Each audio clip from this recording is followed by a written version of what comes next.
Hello everyone and welcome to Games, Comics and Crafts. In this series of videos, I'll be looking at the Judge Dredd case files in order and picking out the most prominent and important stories, as well as noting some artists and writers that actually appear in these books. Okay, so we are back with volume 23 of the case files. Trevor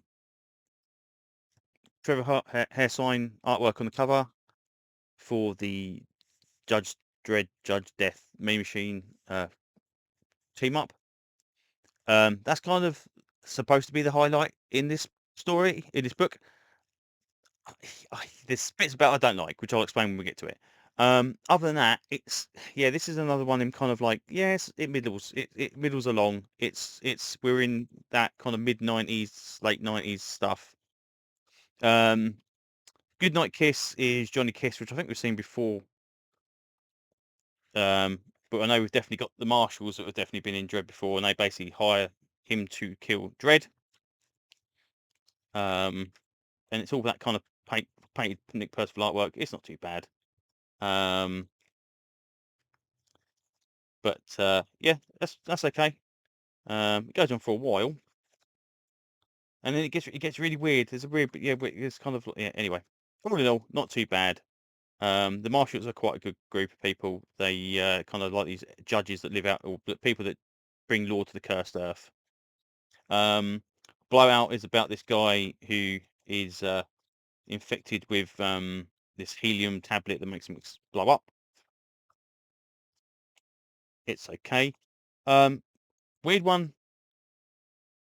Return of Rico Dredd redone. As far as I know, it's a panel for panel redraw of the original Return of Rico story. I'm not quite sure why this is here. Anything to do with the movie? I don't know. It's nice, just strange. Neon Man. I honestly cannot remember the Neon Man. That's as much impact it had on me. Oh, it's about some guy's going to explode, and but yeah, it's fine. Megalot, which is alright. It's about a power block where they've got a lottery and somebody wins 2 million credits, and everybody tries to basically force him into giving all the cash. That's not too bad. Jigsaw's return of the Jigsaw virus we saw from the Judge Child, which again not too bad. Caught Short is this little story about some bloke needing a wee, which is great. Now this is called up by something called Turmoil. This looks like John Egan's artwork to me. Whether or not it is or not, I don't know, but it looks like it. Just that dread chin really does look like Higgins's. Statue of Judgment is about the Statue of Judgment going back up and people trying to disrupt it. Blaster Buddy, a sentient gun that is from a war that tries to convince people to shoot aliens and that aren't really there. Very Major Magnum from Rogue Trooper. My Son the Hero. Now this definitely is Higgins, John Higgins. And this is about a kid whose mum wants him to be a piano player, and he's on a starship, and if it goes wrong, he gets his hand burnt off, and he gets a robot hand that apparently is better than the original scenario. So yeah, doesn't want to be a piano player, so he tells him not to tell his mum. We've got Ed Quera back in for Bad Friends, which is okay. I mean, it's decent Ed Quera artwork, you can't really argue it. It's got this guy in here who's kind of this typical. I love these faces Ed Quera draws. This kind of assassin bloke who's trying to kill this informer off, and then he's got these kind of weird cursed earth powers. That's all right. That's not too bad. That goes on for a few issues. And we get see more of Judge Castillo. To Thing with Love. Oh yeah, this mutie's been killed, and he wants some weird 20th century stuff to kind of see him out. I don't know, weird. Decision's a strange one as well. It's Dredd basically and Judge Volt having a scrap, and Judge Volt wants to turn over some of the powers to the people, and basically Dredd just says, "Well, you're the chief judge. You make the decisions. I'll stand by what you say, even if I don't really agree with them." Now that is kind of Dredd's position in the past, although with Magruder, obviously, it was something completely different because eventually the whole Machismo stuff basically turned Dredd against Magruder. So okay, interesting.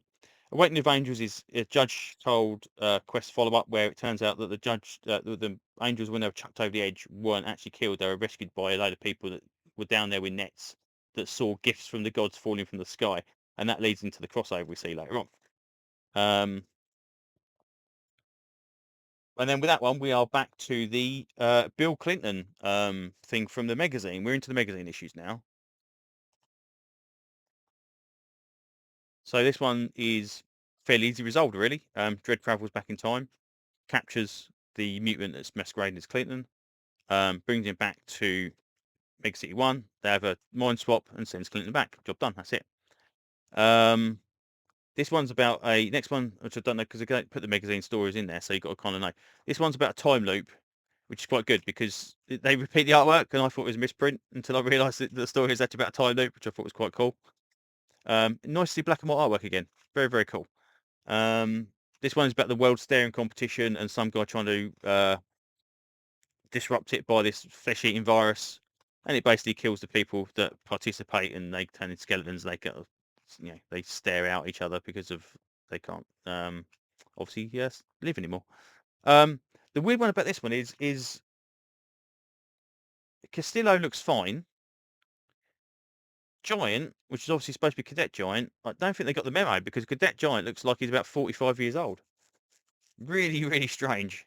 But yeah, this one is about a traffic incident kind of thing that's going on with all stuff.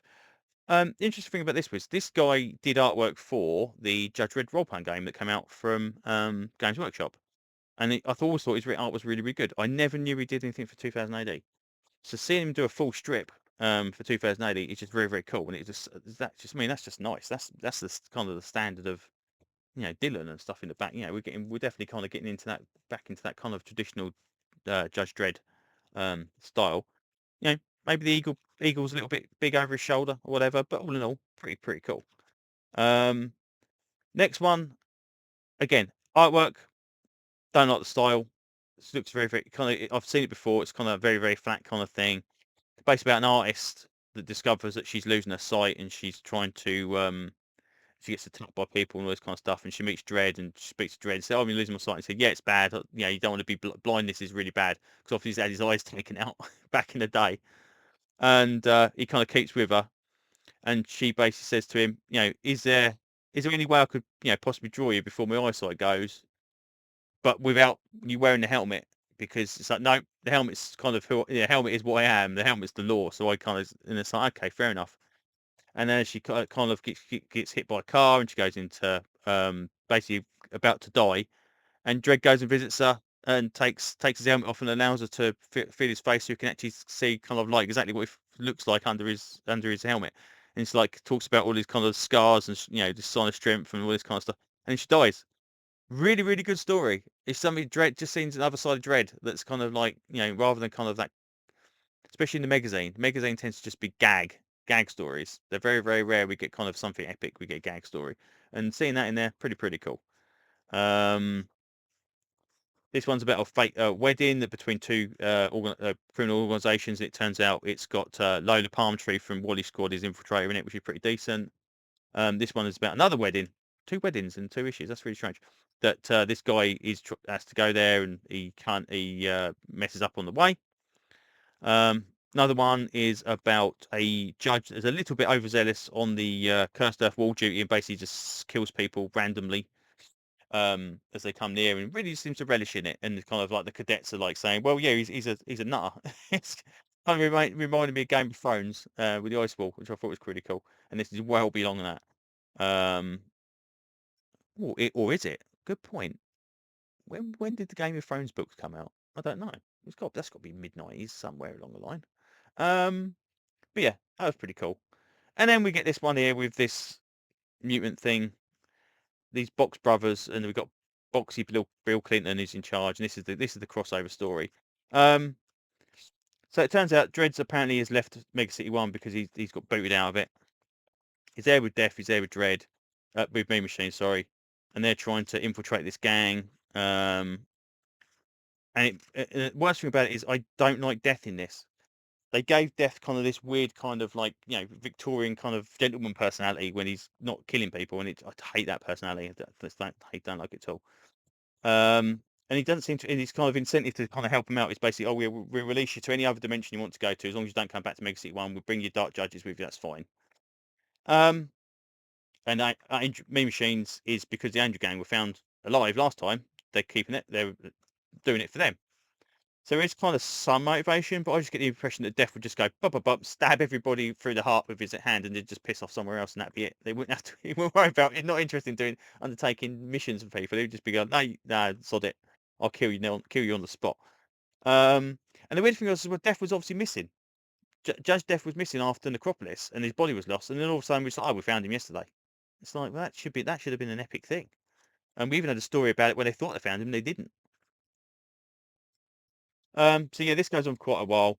Artwork wise, Trevor Hairsign artwork, excellent, very, very nice. Story wise though, it's okay. They say they eventually find that the Clinton people have got some nukes, and that's what they're kind of there for. They let the Angel Gang out and say, we're going to let you free. They let them out on the side on the Black Atlantic thing. When they try and make their way in there, re-arrest them. And we get this other one, which is fine. It's about a guy who's steals his car and he gets possibly a job in Justice Department for anyway. Yeah, meh. But we're in the Stallone era. So yeah, again, it's just that mid-90s kind of stuff. It's okay. 24 is a little bit better. 25, I think, is going to get a little bit better as well. But 23, you know, if it was me and if you were just buying random complete cases for the sake of it, this one you could probably miss out on. It wouldn't make much of a difference. If you were buying everything, obviously, you're going to pick this one up at some point in time. But you're not really going to miss out on much if you left this till last. And we're still not kind of getting to those epic kind of black and white series we had back in the Apocalypse War and those kind of stuff. We've never got back to those those kind of highlights. So there you go. Anyway, that's enough rambling for now. So thanks for listening, and hopefully I will be with you in another video very, very soon. Bye bye.